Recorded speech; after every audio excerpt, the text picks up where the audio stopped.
Now in front of me here is the Samsung Galaxy A51, which is arguably the most underrated smartphone right now on the market. I've been using this smartphone for the better part of the month, and it even made me drop my iPhone 11 Pro Max just to use this smartphone as my second daily driver, and I enjoyed every experience with this. Now I've recapped all my experience into this review so that you guys would really know how it feels to use this smartphone for the better part of the month, and this is my experience thus far. Now holding the smartphone, it feels premium in hands, and the back is made up of what Samsung calls Glastic, a combination of plastic and glass-like materials.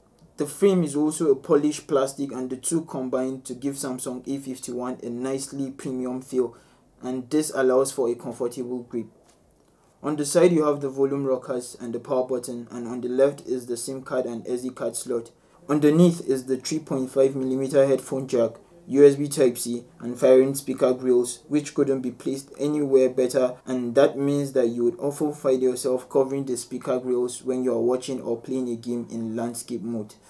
Now the L-shaped camera setup sits at the top left corner on the back and has a prism-like crisscross pattern, which I really love. Overall, the Samsung Galaxy A51 feels well built and in all standards, beautiful.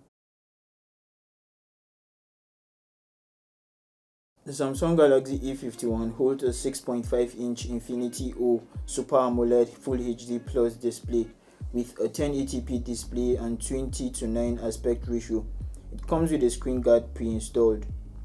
Thanks to the slimmer bezels and a small chin, watching media is satisfying. You have a wide window of edge-to-edge vibrant, dark and rich colors. The punch hole cutout is the smallest I've seen, and it's unobtrusive. A lot of thought was put into the design. You'd enjoy the display as the cutout is not distracting even when you're watching media on here. The in-display optical fingerprint sensor is also present, and to be very honest, it's not fast enough. It takes about 1.5 seconds to unlock the smartphone, and there are times when I struggle with the in-display fingerprint, as the Face ID unlocked the smartphone while I'm still struggling to get the phone unlocked. Even the Face ID isn't really fast enough. It takes a third time to recognize the face. A lot of improvement is still needed, especially on the in-display sensor and the Face ID. Hopefully, the next generation of A-series smartphones will have faster efficiency. Throwing a quad camera into the mix of already great features is the highlight of the A51. The main sensor is a 48 megapixels f.20 aperture, and there's a 12 megapixels f2.2 aperture wide camera with 123-degree field of view. It also has the 5 megapixels f2.2 depth camera and the 5 megapixels f2.4 macro camera. Now talking about the cameras in real life use, the 48 megapixel shooter uses pixel binning, a fancy word to say it produces great exposed images with good attention to details. The color reproduction is laudable, and it does lose considerable quality with the slightest punch into pictures. I've noticed that the software processing makes trees appear a bit grainy and coarse with the main camera. The 12 megapixels ultra wide is one of the highest to appear on the Samsung mid-ranger. With the 123-degree field of view, you get much space of your surroundings, but generally it struggles at low light pictures due to the f2.4 aperture. The 48 megapixels f2.0 aperture thrives in low light better. The 5 megapixels depth sensor basically gives more depth and applies bokeh effect to subject. This allows for a better background blur. The light focus utilizes the depth sensor for blurred backgrounds but fails at detecting edges. The 5 megapixels macro camera is really a game changer, and I did take some great close-up pictures, but there's a learning curve. You have to hold the smartphone 3 to 5 centimeters away from the subject to get crisp and clear pictures. However, the lack of image stabilization means any slight shake would result in blurred pictures. And I really have a problem with accessing other features, as you have to go to the more category to find the macro, panorama, pro mode, slow motion, hyperlapse and other modes. Now the night mode is really a nifty addition into the smartphone, but the quality is quite grainy and loses details, which is still better than nothing. Nonetheless, the night mode still needs some improvement for detailed HDR pictures at night.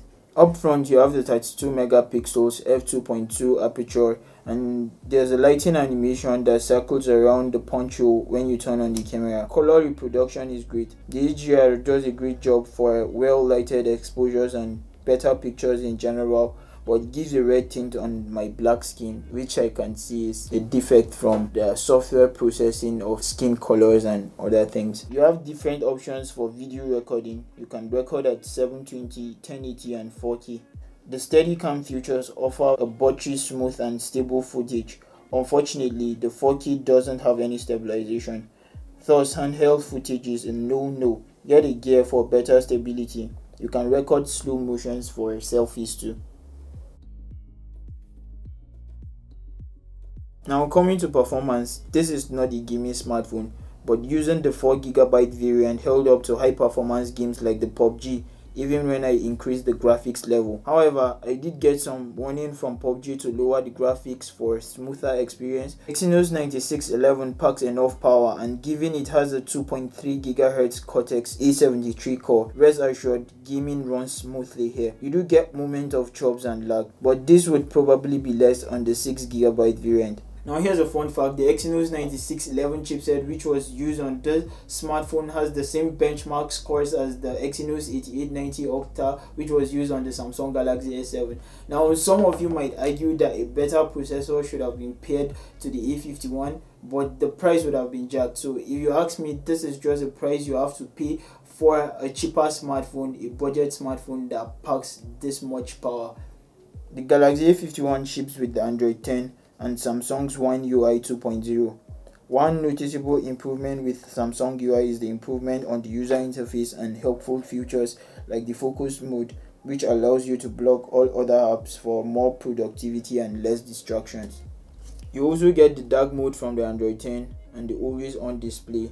On the side, there's a drawer that allows for quick access to frequently used apps and other helpful features. The single firing speaker grill sound output is not bad, and yes, you won't get the best sound off of the grills or the earbuds, but it considerably works well. Even with the small call speaker cutout, I had no problem with the call quality at all. Could hear what was said on the other end of the phone, and the person could hear me just equally as good. Housing a 4000 mAh battery, you can get a day from substantial use. Thanks to the 15 watts fast wired charging brick, you get your smartphone from 0 to 100% in an hour and 45 minutes. Now in the settings, the battery usage shows you what app zaps battery more. As you can see, playing PUBG for almost 2 hours zapped only 21% of the battery, and 37 minutes of YouTube took only 7.8% battery. There are different power modes to help you increase battery life. The optimized mode allows you to get maximum performance from your smartphone.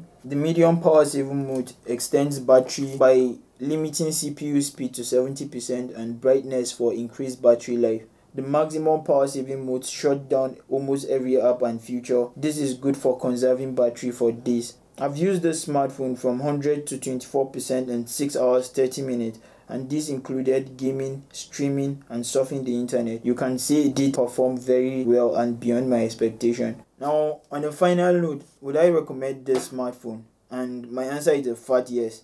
Coming in at $109,000, and the dollar equivalent is about $260 for the 4GB variant and about $300 for the 6GB of RAM variant. This smartphone is totally worth it. If I discovered this smartphone earlier, I probably wouldn't have bought the iPhone 11 Pro Max. By no means, I'm not saying the A51 is better, but it offers everything I need in a smartphone at a very cheap price. Sorry, I underrated the A51. Finally guys, if you've made it thus far, it means that you've come to the end of this video. Go on further to like this video, subscribe and click on the bell notification icon to receive more and amazing updates from this channel. Just remember that you are awesome, and from me to you is goodbye. Peace.